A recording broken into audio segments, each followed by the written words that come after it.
তো এইটা এখন 60 বছর। এজন্য হায়াতকে কদর করা, সময়কে কদর করা, গাফলতি থেকে বাঁচা বহুত বড় নিয়ামত ভাইয়া। কর্মঠ মানুষ, উদ্যমী মানুষ, মেহনতি মানুষ, পরিশ্রমী মানুষ প্রশংসনীয়, প্রশংসনীয়। মেহনত কাউকে ঠকায় না, মেহনত কাউকে ঠকায়। আমি জীবনে বহু মানুষ, যে কেউ কত সময় অনেকেরে, কেউ যদি আমার কিছু লিখে দিতে কয়, কেউ যদি আমার একটা কিছু লিখিয়া দেন, তা আমি অনেক সময় এটা লিখি, মেহনত কাউকে ঠকায় না, পরিশ্রম কাউকে ঠকায় না। হার লাইনেই পরিশ্রমী কামিয়াব। দুনিয়ার লাইনে কেউ যদি মেহনত করে তো দুনিয়া তার জন্য আসে, আখেরাতের লাইনে কেউ মেহনত করলে তো আখেরাত তার জন্য আসে।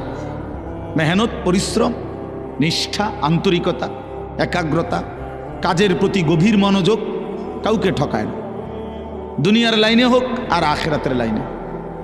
হালাল হারাম এটা পরের বিষয়, কিন্তু পরিশ্রম করছে সে, সফলতা আসবে। প্রতিটা পরিশ্রমের পিছনে সফলতা আছে। এই জন্য আজকে আমাদের ছেলেরা এটা বুঝতে চায় না। তোমরা বাবা অনেক ছেলে বুঝো না, জীবনের সবচেয়ে মুখ্যম সময় এই কিশোর, তরুণ, নওজোয়ান, এই হায়াত। এই সময় পুরা শরীর সুস্থ থাকে, পুরা আপাদ মস্তক সুস্থ থাকে। কিছু গড়লে, কিছু করলে, জীবন সাজাইলে এই সময়টাই সাজাইতে হয়। এই সময়টা যে হেলায় হেলায় নষ্ট করে, মোবাইল, নাচ, গান, ছবি, বন্ধুদের আড্ডা, বুট বাদাম, চটপটি, অসৎ আড্ডা, মেয়ের সাথে কথা, মেয়ের সাথে হাঁটা চলাফেরা, সারা রাত মোবাইলে উলঙ্গ ছবি দেখা, হায় হায়, এইটা এক ধরনের অপদার্থ ছাড়া, এক ধরনের অপদার্থ ফালতু ছাড়া তার জীবনে আর কিছু হয়। এক সময় এটা এক ধরনের জন্তু জানোয়ারের মতো, হাইওয়ানের মতো, না ঘুমের কোনো স্টেশন নাই, না জাগার কোনো স্টেশন নাই। এই এক ধরনের পশুর জীবন যাপন করে, জানোয়ারের জীবন যাপন করে। রাতের 3টা বাজে ঘুমায় না, সকাল 9টা বাজে ওঠে না, মানে ঘুমানেরও স্টেশন নাই, উঠারও কি নাই স্টেশন, স্টেশন। এই জন্য হায়াতের কদর করা ভাইয়া, জিন্দিগির কদর কর। ইউকাল্লিবুল্লাহুল লাইলা ওয়ান নাহার, আল্লাহ তাআলা বলে, বান্দা রাত এবং দিন আমি পরিবর্তন করি। তার মানে সময়ের পরিবর্তন করেন আল্লাহ। একটু আগে আলোকিত দিন ছিল, এখন অন্ধকার পৃথিবী, তো আল্লাহ তাআলা বলেন এটা আমি করছি। সূর্য উঠাইছিলামও আমি, সূর্য ডুবাইলামও আমি, চাঁদ উঠাবো আমি, চাঁদ ডুবাবো আমি। তার মানে আমি আল্লাহ এটা করি। আহুয়াল্লাযী জাআলাল লাইলা ওয়ান নাহারা খিলফাতান, আল্লাহই রাত এবং দিন এনে থাকেন পর্যায়ক্রমে, বাই সিরিয়াল, একবার রাত একবার দিন, একবার রাত একবার দিন, খিলফাতান লিমান আরাদা আন ইয়াযাক্কারা আও আরাদা শুকুরা।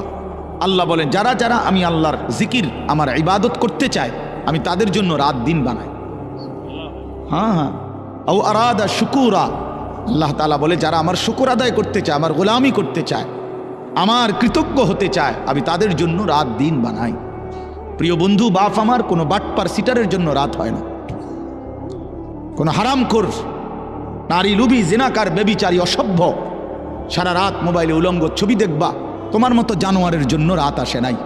রাত আসছে ইমানদার এশার নামাজ পড়বে, রাত আসছে ইমানদার মাগরিবের নামাজ পড়বে, রাত আসছে ইমানদার তাহাজ্জুদ পড়বে, রাত আসছে ইমানদার আল্লাহর কোরআন পড়বে, রাত গভীরে আল্লাহর জন্য কান্নাকাটি করবে। এদের জন্য, এদের জন্য আল্লাহ তাআলা রাত বানাইছে, কোনো সিটার বাটপারের জন্য না। এই জন্য সবসময় মনে রাখবেন, ইমানদার, নামাজি, উলামায়ে কেরাম, কোরআন পড়নেওয়ালা, দিন নিয়ে যারা থাকে, আল্লাহর কসম এদের উসিলায় বাকি বাটপার সিটারটি খায়, বাকি সিটারগুলো এদের উসিলায় খায়। এই যেগুলো হারামখোর, সুদখোর, ঘুষখোর, মদখোর, নেশাখোর, ফুট্টাখোর, বাবাখোর, ডাইলখোর, ইয়াবাখোর, কিস্তিখোর, এই সমস্ত বেহায়া, বেপর্দা নারী, অসভ্য, এগুলো এই মোল্লা মুন্সির উসিলায় রাত খায়। হ্যাঁ হ্যাঁ, এগুলো ইমানদারের উসিলা, যারা সেজদা করে, নামাজ পড়ে, আল্লাহর গোলামি করে, তাদের বরকতে ওরা বেঁচে আছে। আমগরে অনেক সময় বলে না যে হুজুররা কি করে, হুজুররা ঘোড়ার ঘাস পারে। তুমি জানো? তুমি হিসাব মিলায় দাও, তুমি কি করো আর আমি কি করি। এজন্য এটা জরুরি বিষয় মনে রাখা। আল্লাহ তাআলা এখানে স্পষ্ট বলছেন, আমি কেন রাত বানাই, কেন দিন বানাই? আমার জিকিরের জন্য, আমার শুকরের জন্য, অন্য কোনো উদ্দেশ্যে না। বান্দা যদি সেজদাওয়ালা না থাকতো আমি পৃথিবী রাখতাম না, আমি পৃথিবী রাখতাম না।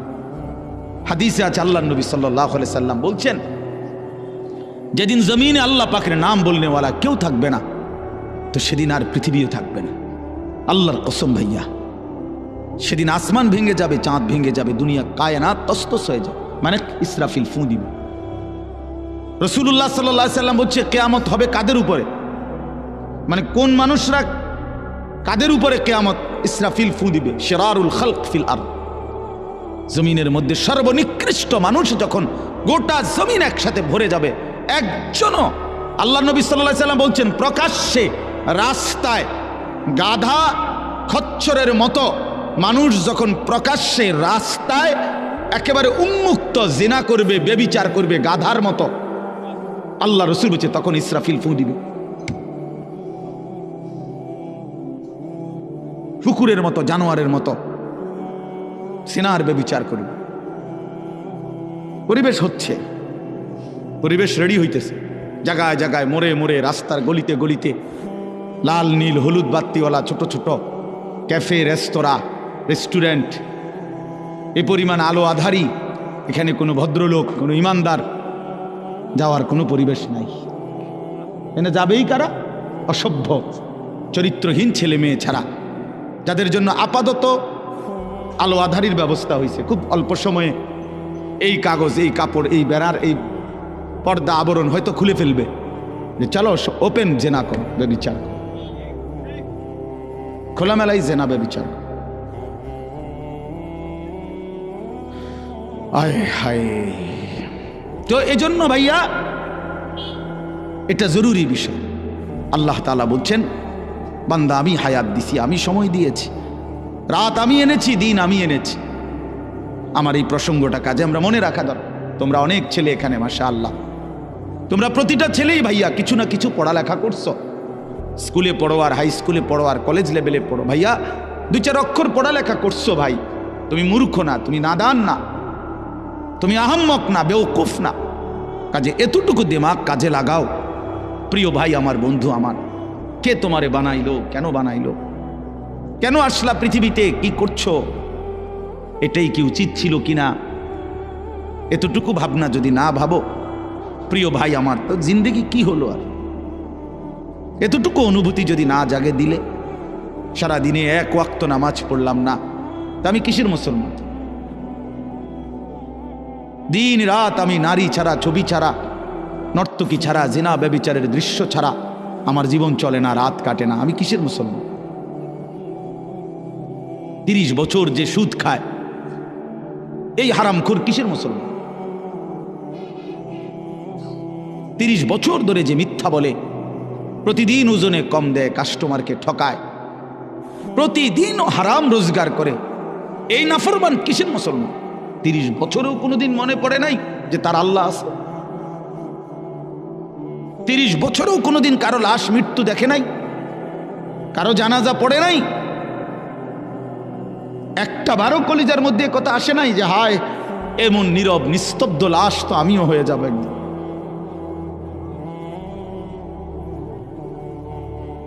কবর দেখলে তো এটা ভাবা উচিত। রাসূলুল্লাহ সাল্লাল্লাহু আলাইহি ওয়াসাল্লাম বলছেন, তোমরা কবর জিয়ারত করো, তোমাদের কবর জিয়ারত করলে 3টা জিনিস উপকার হবে, 3টা ফায়দা হবে। তুজাহিদু ফিদ দুনিয়া, দুনিয়ার প্রতি বিরাগ হবে, দুনিয়ার বিমুখতা আসবে, আখিরাতের ফিকির আসবে। ওয়া তুযাক্কিরুল আখিরা, আখিরাতের কথা স্মরণ পড়বে। ফা ইন্না ফি জিয়ারাতিহা তাযকিরা, কবর জিয়ারতের মধ্যে তোমার নিজের জন্য তুমি উপদেশ লাভ করবে। রাসূলুল্লাহ সাল্লাল্লাহু আলাইহি ওয়াসাল্লাম বলেছেন এই 3টা লাভ। 1 নাম্বার, দুনিয়ার প্রতি বিমুখ হবে, আখিরাতের আগ্রহ বাড়বে।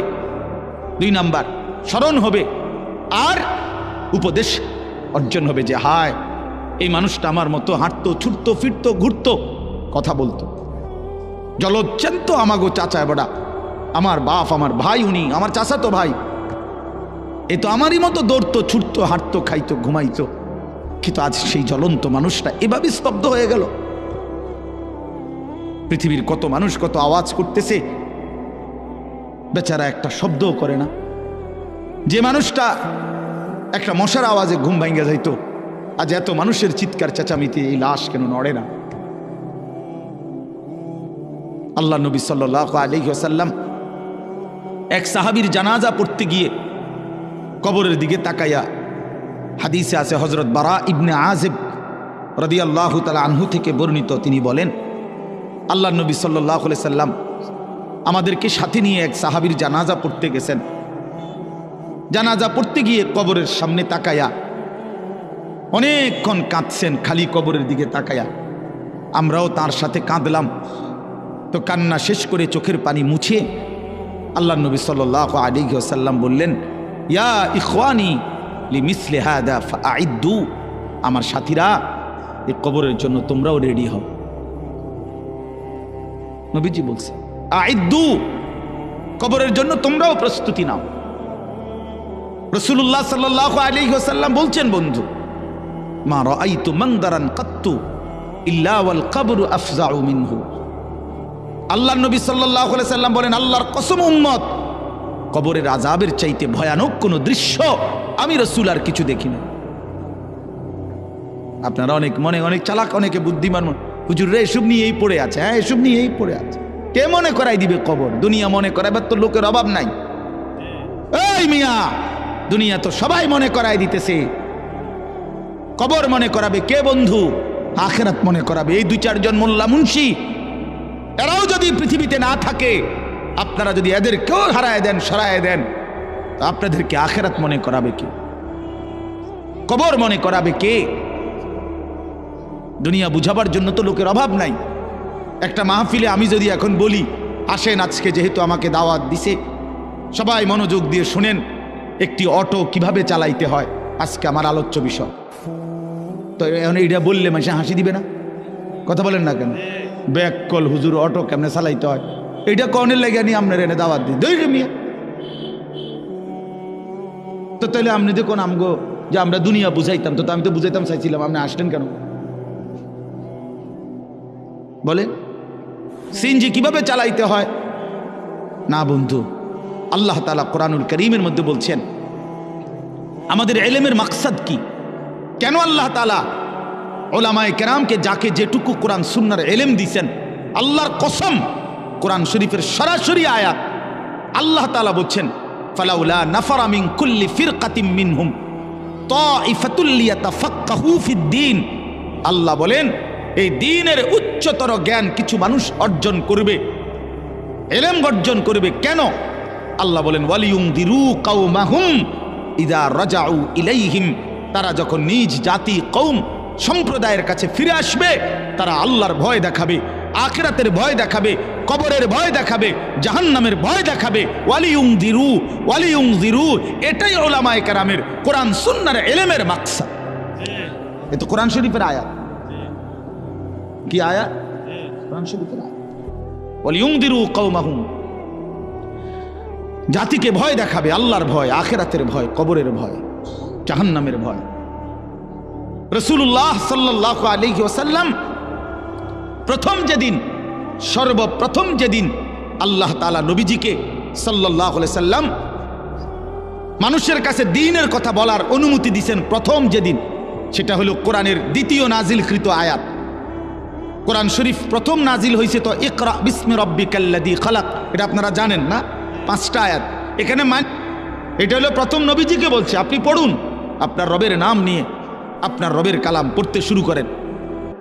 তো এরপরে দ্বিতীয়বারে, মানে দ্বিতীয় কোরআন শরীফ নাজিল হয়েছে, এই সময় আল্লাহ তাআলা বলছে ইয়া আইয়ুহাল মুদ্দাসসির কুম ফাআনজির। এইটা হলো দ্বিতীয় নাজিল। কুম ফাআনজির, বন্ধু আমার, নবী আমার, দাঁড়ান, ওঠেন বন্ধু। ফাআনজির, আমার বান্দাদেরকে ভয় দেখান, কবরের ভয়, জাহান্নামের ভয়, আযাবের ভয়, আখিরাতের ভয়, আমি আল্লাহর ভয়। এই কোরআন শরীফে দেখেন আপনি, ফাআনজির প্রথম আয়াত, প্রথম আদেশ। নবী সাল্লাল্লাহু আলাইহি ওয়াসাল্লামের হাদিস আছে, আমরা সব কিতাবে আছে, আপনারাও শুনছেন। নবীজি সাল্লাল্লাহু আলাইহি সাল্লাম সর্বপ্রথম যেদিন মক্কার কুরাইশ নিজ কওমকে একটি পাহাড়ের টিলার উপরে সবাইরে ডাকছে, ডাইকা সবাইকে সর্বপ্রথম যেদিন কালেমার দাওয়াত দিছে, ইসলামের দাওয়াত প্রথম যেদিন পেশ করছে, সেদিন নবীজি এই কথা স্পষ্ট বলছে, একেবারে ওই হাদিস স্পষ্ট আছে, ইন্নী নাযীরুন লাকুম বাইনা ইয়াদাই আযাবুন শাদীদ। হে আমার জাতি, আমি তোমাদেরকে ভয় দেখাচ্ছি একটি ভয়ানক, কঠোর, অত্যন্ত মর্মান্তিক আযাবের, যেটা কবরের, জাহান্নামের, আখিরাতের। তোমরা সেই আযাব থেকে বাঁচার জন্য কুলু লা ইলাহা ইল্লাল্লাহ তুফলিহুন, সবাই আল্লাহর কালেমা পড়ো, লা ইলাহা ইল্লাল্লাহ পড়ো, তাহলে নিশ্চিত কামিয়াব হবে, ওই আযাব থেকে বেঁচে জান্নাতি হয়েছে। বাপ আমার, বন্ধু আমার, আমরা আপনাদেরকে আখিরাত মনে করাইলাম, আমরা আপনাদেরকে কিয়ামত মনে করাই, কবরের কথা মনে করে। এই মাহফিল মাকসাদ, এটাই মাকসাদ অন্যতম, এটা গুরুত্বপূর্ণ মাকসাদ আমাদের জিন্দেগি। এই ওয়াজ মাহফিল, এই জুমার খুতবা, চারিদিকের এই মাদ্রাসাগুলোর পড়ালেখার ফিকির, মসজিদ, মাদ্রাসা, আল্লাহওয়ালা, আউলিয়া ইজাম, উলামায়ে কেরাম, মুহাদ্দিসিনে কেরাম, মুফাসসিরিনে কেরাম, সবার এই সম্মিলিত যা আয়োজন, দ্বীনি যত আয়োজন, সব কিছুর মাকসাদ আখিরাত। বলেন না কি? বলো না ভাই, কি? আখিরাত, আখিরাত, দুনিয়া না। দুনিয়া সাজাইতে হয় না, দুনিয়া মালিক এমনিই দেয়। কোরআন শরীফে আছে, কুলু ওয়া তামাত্তাউ কালিলান ইন্নাকুম মুজরিমুন। আল্লাহ বলে, নাফরমান, পাপী, নাফরমানি অবস্থাতেই অসুবিধা নাই, আমার দুনিয়া ভোগ করো, আমার দুনিয়া খাও কিছুক্ষণের জন্য, শুধু এদ্দুর মনে রাখবা, তুমি নাফরমান। ওয়াইলুন ইয়াউমাইদিল লিল মুকাদ্দিবিন, সেদিন হাসরের ময়দানে তোমার জন্য অপেক্ষা করছে জাহান্নাম। এ কথা শুধু মনে রাখ, এখন খাও। দুনিয়া আমি আটকাইতাম না, দুনিয়া আমি কোনো নাফরমানকে আটকাই না। ভাত তরকারি, মাছ, গোস্ত, পেশাব পায়খানা, ঘুম, হ্যাঁ, যৌন চাহিদা পূরণ, এগুলোর সমস্যা হইতো না, খাও, এগুলা ভোগ করো। দুনিয়া আমি আটকাই না। আল্লাহ তাআলা বলছে, দুনিয়া আমি কুত্তারেও খাইতে দেই, দুনিয়া আমি জানোয়ারকেও খাইতে দেই। দুনিয়া জানোয়ারও ভোগ করে ভাইয়া। তুমি শুধু খানা খাও এটা না, কুকুরও খানা খায়। তুমি শুধু ঘুম যাও এটা না বন্ধু, কুত্তাও ঘুমায়। তুমি শুধু পেশাব পায়খানা করো না ভাইয়া, কুকুরও পেশাব পায়খানা করে। তোমার যৌন চাহিদা পূরণ হয় নারী দেইখা, ছবি দেইখা, কুকুরেরও যৌন চাহিদা পূরণ হয়। তাহলে কুকুরের বাচ্চা কাচ্চা হয় কেমনে? কুকুরের ছাও হয় কেমনে? তাহলে বুঝা গেল এতটুকুর নাম জীবন নয়, এতটুকুর নাম জীবন নয়। এই জন্য আল্লাহ তাআলা বলছে, ইন্নাকুম মুজরিমুন, মনে রেখো না ফরমান, ভোগ করো আমার দুনিয়া, অসুবিধা নাই। নামাজ পড়ো নাই, সমস্যা নাই, ভাত খাও। সেজদা দাও নাই, অসুবিধা নাই, খানা খাইয়া লাও, শুয়ে লাও। ফজর পড়তে কখনোই মন চায় না, আচ্ছা ঠিক আছে, খানা খাও, নাস্তা খাও। শুধু মনে রাখবা ফজরের নামাজ পড়ো নাই, শুধু মনে রাখবা এশার নামাজ পড়ো নাই, শুধু মনে রাখবা সুদের টাকা, শুধু মনে রাখবা সিটারির টাকা, শুধু মনে রাখবা বেপর্দা জিন্দিগি, শুধু মনে রাখবা বেহায়া জিন্দিগি। বাকিটা আমি পরে দেখবো, ফিরা, এখন ভাত খাও। ইন্না লাদাইনা আনকালা ওয়া জাহিমা, আমি আল্লাহ প্রস্তুত রেখেছি জাহান্নামের আগুনের শিকল এবং জ্বলন্ত আগুন।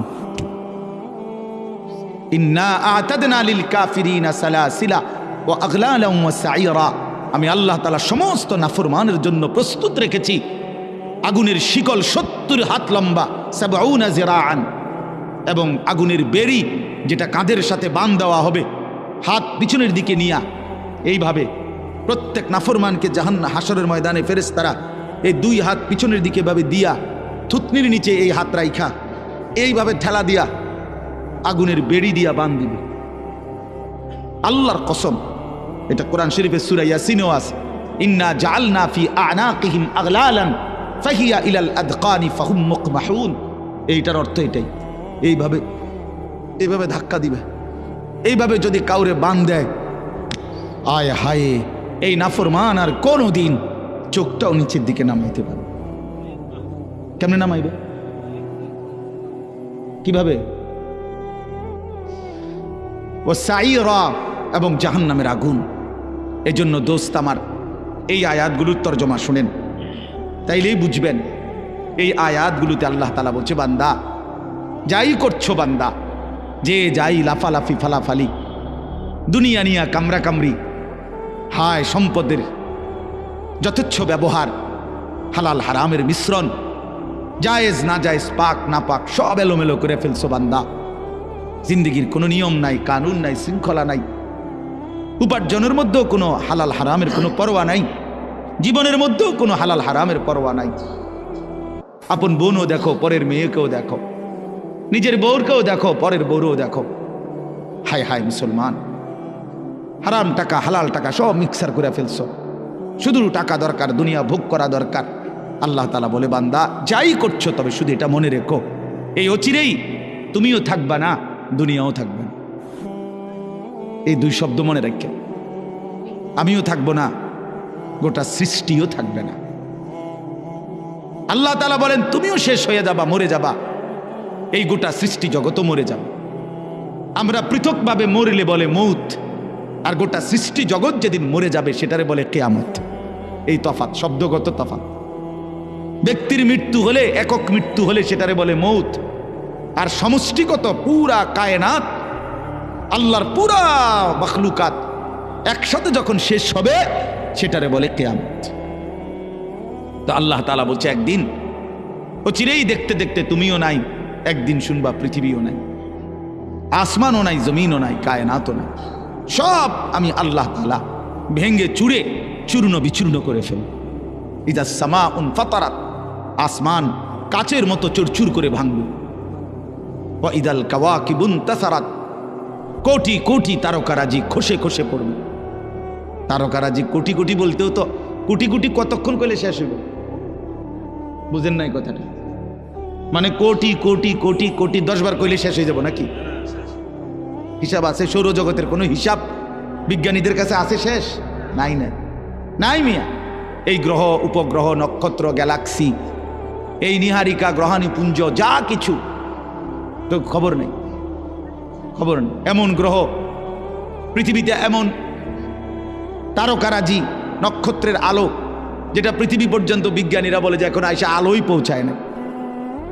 কি কয় এগুলো? কি গবেষণা? বাস্তবতা এমন হইতেই পারে। হ্যাঁ হ্যাঁ, নাইলে একটা উদাহরণ বলি। হাদিসের মধ্যে আছে, রাসূলুল্লাহ সাল্লাল্লাহু আলাইহি সাল্লাম বলেন, জাহান্নামের উপর থেকে একটা পাথর যদি ছাড়ে নিচে, জাহান্নামের গভীরে নিচে, তো ও জাহান্নামের নিচ, একেবারে সহিহ হাদিস, জাহান্নামের নিচে পর্যন্ত পৌঁছতে 70,000 বছর সময় লাগে। এটা গভীরতা করবে? হ্যাঁ, কি কোনো হিসাব আছে কোনো? হায় হায় হায়। এজন্য ভাইয়া আল্লাহ তাআলা বলেন এই কায়নাত কোটাটা ভাঙচুর হবে, সব চূর্ণ বিচূর্ণ হয়ে যাবে। ইন্না জালজালাতাস সাআতি শাইউন আযীম। আল্লাহ বলে, বান্দা ইসরাফিল যখন ফু দিবে জমিনের মধ্যে ভূমিকম্প শুরু হবে, আর সেটা বড়ই ভয়ানক হবে। ইয়াউমা তারাউনাহা তাদহালু কুল্লু মুরদিআতিন আম্মা আরদাআত। যে মা তোর কোলের বাচ্চাকে দুধ খাওয়াইতেছিল, আদরের সেই বাচ্চাকে মা ইসরাফিলের ফু দিলে আর কিয়ামত শুরু হলে ভয়ে আতঙ্কে ছুটাছুটি করতে গিয়ে মা আপন সন্তান কোল থেকে ছুঁড়ে ফেলে দিবে। কোরআন শরীফের আয়াত। এগুলার কোনো ব্যাখ্যা দরকার লাগে না, এ শুধু তর্জমাই যথেষ্ট। ওয়া তাদাউ কুল্লু যাতি হামলিন হামলাহা। যে মা 9 মাস সন্তানকে গর্ভে পেটে বাচ্চা ছিল, ইসরাফিল ফু দিলে সেই মা এভাবে পাগলের মতো দৌড়াবে, গর্ভের বাচ্চা নিজে নিজে বের হয়ে যাবে। এটা কোরআন শরীফের আয়াত। ওয়া তারান নাসা সুকারা, সব মানুষ মাতাল হয়ে যাবে। ওয়া মা হুম বিসুকারা, আল্লাহ বলেন আসলে কেউ মাতাল নয়, সব মাথা ঠিক আছে, এমনিতেই দৌড়াইতেছে। যদি বলেন কেন এমন দৌড়াচ্ছে, আল্লাহ বলেন ওয়ালাকিন্না আযাবাল্লাহি শাদীদ, লোকগুলো বুঝে ফেলছে আল্লাহর আযাব বড় ভয়ানক, আল্লাহর শাস্তি বড় ভয়ানক। এজন্য বন্ধু আমার, দিন শেষে কিন্তু এটাই সত্য, তুমিও থাকবা না, জগতও থাকবে না, এই হাসি কান্না কোনোটাই থাকবে না, এই আলো অন্ধকার কোনোটাই থাকবে না, এই রোদ বৃষ্টি কোনোটাই থাকবে না, এই আসমান জমিন কোনোটাই থাকবে না। ফাইদা বারিকাল বাসার ওয়া খাসাফাল কামার ওয়াজুমিয়া শামসু ওয়াল কামার, চোখ ধাঁধা লাগা যাবে, ধাঁধা। হায় হায় কি হচ্ছে, মানুষ যেমন ধাঁধা লাগে তার মানে ভেবা চাকা খাইয়া যায়। আরে আরে আরে কিরে কিরে ভাইয়া যাই দি শব্দে হায় হায় হায় হায়, এমন করে না মানুষ। আল্লাহ তাআলা বলেন আসমান ভাঙবে, জমিন ভাঙবে, পাহাড়গুলো তুলার মতো উড়বে, সাগর নদীর পানিগুলো টকবক করে উতরাইতে থাকবে, লোকেরা শুধু চিৎকার করবে হায় হায় কি হচ্ছে এগুলো, ভেবা চাকা খায়া যাবে। সূর্য চন্দ্র এক হয়ে যাবে, মানে আলোহীন হয়ে যাবে। এইখানে আল্লাহ তাআলা বলছেন ভাইয়া শুনেন, কাল্লা ইদা দুক্কাতিল আরদু দাক্কান দাক্কা।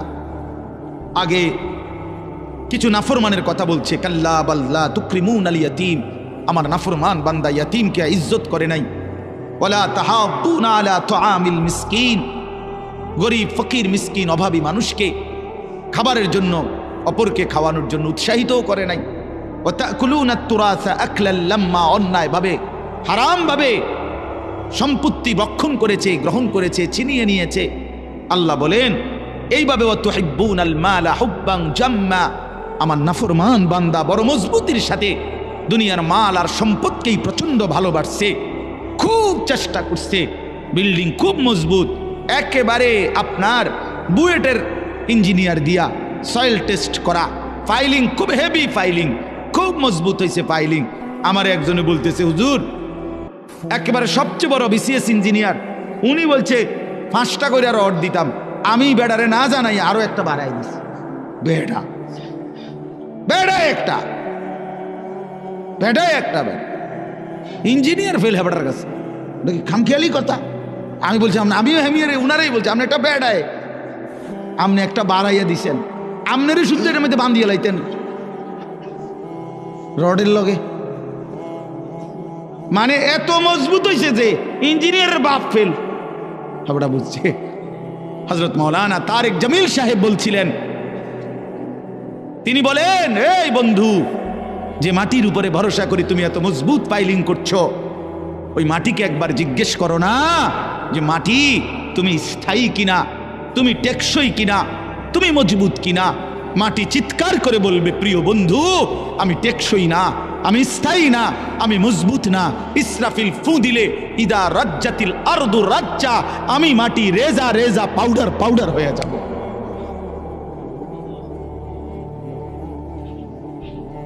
এক স্রোতের পানি আমি মাটিকে টিকায় রাখতে পারে না, আমার মালিকের ফয়সালা যখন হয়। এজন্য আল্লাহ তাআলা বলেন হায় বান্দা, মাল এভাবে পছন্দ করে ফেললা, দুনিয়ার এভাবে শক্ত করে ধরলা। কাল্লা, এবার শুনেন, কাল্লা ইদা দুক্কাতিল আরদু দাক্কান দাক্কা। এ আর 10 মিনিট আছে, 10 মিনিটে 10 আয়াতের তরজমা শুনেন।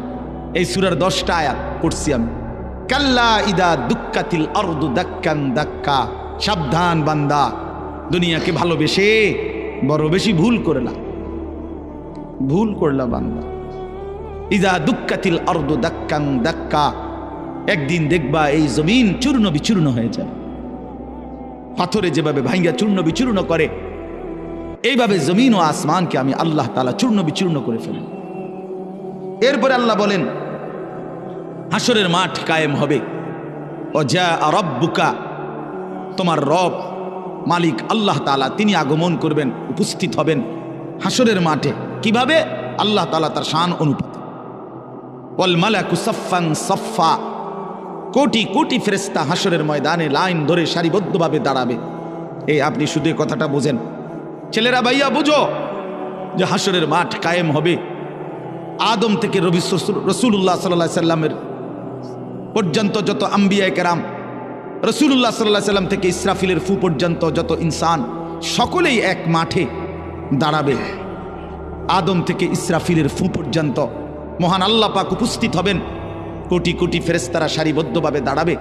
আল্লাহ বলে ঠিক এই মুহূর্তে হাসরের মাঠে এই অবস্থায় ওয়াজিআ ইয়াউমাইদিন বিজাহান্নাম, ফেরেশতারা জাহান্নামকে টেনে 70,000 আগুনের শিকল দিয়ে বেঁধে জাহান্নামকে টেনে হাসরের ময়দানে এনে হাজির করবে। এই যে এখন ওই যেখানে দেখেন তাকায়া সাউন্ড বক্স, এটা আমরা সবাই দেখেন না, মনে করেন এইখানে আইনা রাখছে, সবাই নজরে তাকাইছে। জাহান্নামের ভিতর থেকে ঠিক ওই মুহূর্তে নবীজি বলেন এর আগ পর্যন্ত, এই জাহান্নামকে উপস্থিত করার আগ পর্যন্ত হাসরের ময়দানে সবাই চুপ থাকবে, কোনো শব্দ করবে না, লা ইয়াতাকাল্লামুন। কিন্তু যখন জাহান্নামকে আনবে, জাহান্নামের ভিতর থেকে আগুনের এক বিকট চিৎকার, তীব্র আওয়াজ বের হবে। আল্লাহর কসম, গোটা হাসরবাসী একসাথে এই আওয়াজ শুনে চিৎকার দিয়ে বলবে, ইয়া রব্বি নফসি নফসি, হায় মাওলা আমারে বাঁচান, আমারে বাঁচান, এই জাহান্নাম থেকে আমারে বাঁচান। জাহান্নাম, রাসূলুল্লাহ সাল্লাল্লাহু আলাইহি সাল্লাম বলেন, ইব্রাহিম আলাইহিস সালাম ওনার ছেলে ইসমাঈলকে চোখে দেখবে, কিন্তু বলবে ইয়া রব্বি নফসি নফসি, আল্লাহ আমাকে বাঁচান। ওরে ওটাও বুঝো। ইয়াকুব আলাইহিস সালাম ইউসুফ আলাইহিস সালামকে দেখবে, মনে করেন ইয়াকুব আলাইহিস সালামকে বলবে, ওই যে আপনার ছেলে ইউসুফ দুনিয়ার হায়াতে 40 বছর যার জন্য আপনি কেঁদেছিলেন, সেই যে দাঁড়ায়। আল্লাহর কসম, ইয়াকুব নবী বলবে ইয়া রব্বি নফসি নফসি, মাওলা আমারে বাঁচান। ইউসুফেরটা সে বুঝো, ইউসুফেরটা সে বুঝো। আল্লাহ তাআলা বলেন, ইয়াউমা ইদিন ইয়াতাযাক্কারুল ইনসান ওয়া আন্না লাহুদ যিকরা, সমস্ত নাফরমান পাপী তার পুরা জীবন দুনিয়ার হায়াত মনে পড়বে। ওয়া আন্না লাহুদ যিকরা, সব বুঝে আসবে। লা তারাবুন্নাল জাহিম, জাহান্নামকে সচক্ষে দেখে সব মনে পড়বে, সব বুঝে আসবে। ওয়া আন্না লাহুদ যিকরা, কিন্তু আল্লাহ বলেন, বলো না বান্দা, মনে পড়ে কি লাভ হবে? প্রিয় বন্ধু, বলো না, আজকে তোমরা যারা নামাজ পড়ো না, কি বলবা সেদিন? কেন নামাজ পড়লা না? এই পৃথিবীর কত বন্ধুর কত প্রয়োজন পূরণ করলা, পরম বন্ধু মহান আল্লাহ পাকের এটুকু কথা কেন পূরণ করলাম? কত ফালতু লোকের কত কথা মানলা, আর শ্রেষ্ঠতম মালিকের কথা কেন মানলা না? ভাইয়া, এই ছেলেরা, তোমরা যারা নামাজ পড়ো না, ভাই আমার, বন্ধু আমার, কেন নামাজ পড়ো না? সারা দিন রাত নারী ছবি, অশ্লীল দৃশ্য নিয়ে যাদের জিন্দিগি রাত দিন, প্রিয় ভাই, কয়জন নারী দরকার? এই অসভ্য, চরিত্রহীন, দুশ্চরিত্র, লম্পট, বল বেটা নাফরমান, কত উলঙ্গ নারী দেখলে তোর শখ মিটবে? বেহায়া সন্তান, কত বেডি দরকার তোর? কিরে বেটা, পৃথিবীতে শুধু বেডির জন্যই জন্ম নিছ বেটা? ছি ছি ছি ছি বেটা, বেহায়া কোথাকার, নির্লজ্জ কোথাকার। নারীর জন্যই পৃথিবী, শুধু এই বেডির লাগে থাকার জন্যই জীবন। মহান আল্লাহ পাক এমন সুন্দর এক হায়াত দিছে শুধু এই নারীর জন্য না। এক একজনে ভালোবাসতে বাসতে জান শেষ হেতের, হ্যাঁ হেতের জান হেতের ফ্যান শুদ্ধ ফইরা যেতে আছে ভালোবাসতে বাসতে, পিছি দিয়ে ফ্যান টান নিয়ে ধরন লাগে। মাজা নাই, কোমর নাই, শরীর নাই, যৌবন নাই, বেশরম। মানে আসল কথা হইল, অসভ্যতায়, গুনায় নিজের শরীর, নিজের যৌন সক্ষমতা, শরীরের স্বাস্থ্যগত সমস্ত সক্ষমতা সব শেষ করে দিছে। হ্যাঁ, আমি খোলামেলা বলি, নওজোয়ান, তোমাদের জন্য বলার কেউ নাই, চিল্লায় না কেউ, ফেরাইবার মানুষ কম। ফেরাই চরিত্র নষ্ট করছ, হারবাল কোম্পানি পোস্টার লাগাইয়া রাখছে। এত পোস্টার কেন হারবালের? হ্যাঁ, লাল পোস্টার এগুলো এত ডিকা। ঘটনা কি? দেশে বাংলাদেশে কি যৌন সমস্যা কোনো মহামারী আকার ধারণ করছিল? কোনো আন্তর্জাতিক গবেষণায় অথবা কোনো দেশে কোনো রাষ্ট্রীয় কোনো গবেষণায় বলেন যৌন রোগটা, তাহলে এত পোস্টার কা? মাকসাদ কি? মাকসাদ একটাই, চরিত্রহীনতা বেড়ে গেছে বন্ধু। তোমরা আমার ছেলে, আমার সন্তান, আমার ভাই, আমার বন্ধু, প্রিয় ভাই আমার, নষ্ট হইও না। এক মানুষের শুধু পরীক্ষার রেজাল্ট এরে মানুষ বলে না, এ তো আলাদা বিষয়। আখলাককে বলে মানুষ। যার কলিজা সুন্দর, যার দিল সুন্দর, যার রাত সুন্দর, যার একাকী সুন্দর, যার হাসি সুন্দর, যার কান্না সুন্দর, যার চোখ সুন্দর, যার হাত সুন্দর, যার দিল সুন্দর, যার দিমাগ সুন্দর, যার আখলাক সুন্দর, যার ফিকির সুন্দর, তাকে মানুষ বলে, তাকে ইনসান বলে, তাকে মানুষ বলে। ভাইয়া, আখলাক নাই, চরিত্র নাই, জিন্দিগির কোনো রাত দিনের কোনো হিসাব নাই, এটা যেন না হয় ভাই আমার। অনুরোধ করলাম, চরিত্রহীন হইও না, চরিত্রহীন হইও না, টিকবে না ইনশাআল্লাহ। কোনো নাফরমান পৃথিবীতে, কোনো নাফরমান দুনিয়াতেও সুখ মিলে না, আখিরাতেও সুখ মিলে না। কোনো জালেম একক কিংবা সামষ্টিগত পৃথিবীতেও প্রজন্মের কোনো এক জায়গায় এসা বেইজ্জতি হবেই হয়। 54 বছরের জালেম বেইজ্জতি হয়েছে বাকসে, শুনেন নাই? 54 বছর বাপ পুত মিলে পৃথিবীতে সিরিয়াতে লক্ষ লক্ষ মুসলমানের উপরে রক্তের বন্যা বয়ে ফেলছে ওই জালেম, ওই স্বৈর শাসক, ওই ফ্যাসিস্ট। এই 54 বছরের বাপ পুত জুলুম করছে, মুসলমান নারীদেরকে বেইজ্জতি করছে, কারাগারের অন্ধকার প্রকোষ্ঠে বছরের পর বছর ফেলে রাখছে। আল্লাহ তাআলা দেখায় দিছে পৃথিবীবাসীকে যে যত বড় জালেম সময়ের ব্যবধানে আমি আল্লাহ ধ্বংসই করে দেই। 950 বছর পরে হইল জালেম ধ্বংস হয়, 54 বছর পরেও ধ্বংস হয়, 16 বছর পরেও ধ্বংস হয়। জালেমের পতন নিশ্চিত। এই জন্য 8ই ডিসেম্বর নতুন উইকেট পড়ছে, শুনছেন না? এই যে 8 তারিখ 2 উইকেট পড়ে গেছে আল্লাহর রহমতে। 5ই আগস্ট 1 উইকেট পড়ছে, আর 8ই ডিসেম্বর আরেক উইকেট পড়ছে। 2024 উইকেট পড়ার বছর।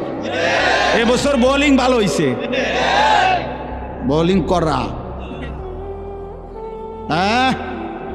উইকেট পড়তে আছে ইনশাআল্লাহ। আগামীর উইকেট নেতানিয়াহু, আগামী সামনের উইকেট দেখবেন ইনশাআল্লাহ। ইসরায়েলের ওই বেঈমান পড়ে যাবে, ফিলিস্তিন জিতেই যাবে ইনশাআল্লাহ। ইমানদারের বিজয় হবে। হ্যাঁ, ইসকনের সন্ত্রাসী গুন্ডারাও বাংলাদেশে হেরে যাবে ইনশাআল্লাহ। ইমানদার জিতবে ইনশাআল্লাহ, ইমানদার জিতবে। লাখো কোটি নওজোয়ানের রক্তে প্রয়োজনে বাংলার জমিনে কালেমার পতাকা উড়বে ইনশাআল্লাহ। খামখেয়ালি না, খামখেয়ালি না। উনি আলুর ইয়া দেখায়, দমক দেয়, পেঁয়াজ বেওকুফ। ইন্ডিয়া আমগো পেঁয়াজ বন্ধ, পেঁয়াজ হের আব্বার, পেঁয়াজ আটা আলু মোদির আব্বার, তার বাপে উৎপাদন করে এগুলো। তাইলে তো বেটা ধমক দাও কেন? তাদেরকে 130 কোটি ওই হিন্দু বেঈমানকে যিনি খাওয়ায়, প্রতিদিন রিজিক দেয়, তিনি তো বেটা আমার আল্লাহ বেটা। তো তুই আমারে ধমক দাস কেন বেটা? তুই কিরে বেঈমান? তোদেরকে যিনি খাওয়ায় বেটা উনি না আমার আল্লাহ বেটা। তো তোর কি? তোদের তো মূর্তি ছাড়া আর কিচ্ছু নাই বেটা।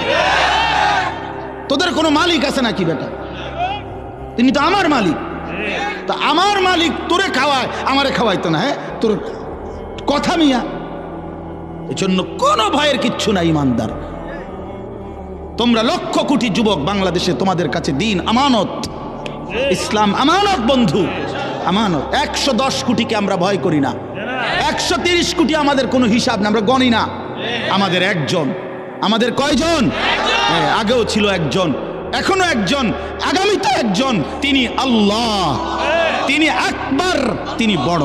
আল্লাহু আকবার বলো, জোরসে বলো, জোরসে বলো, বলতে থাকো আল্লাহু আকবার, আল্লাহু আকবার, আল্লাহু আকবার, আল্লাহু আকবার, আল্লাহু আকবার।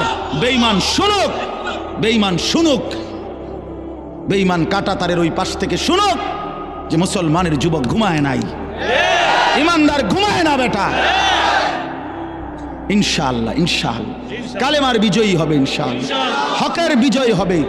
শহীদ অ্যাডভোকেট সাইফুল ইসলাম আলিফের রক্তের উপরে, শাহাদাতের খুনের উপরে ইসকন এদেশে নিষিদ্ধ হবে ইনশাআল্লাহ।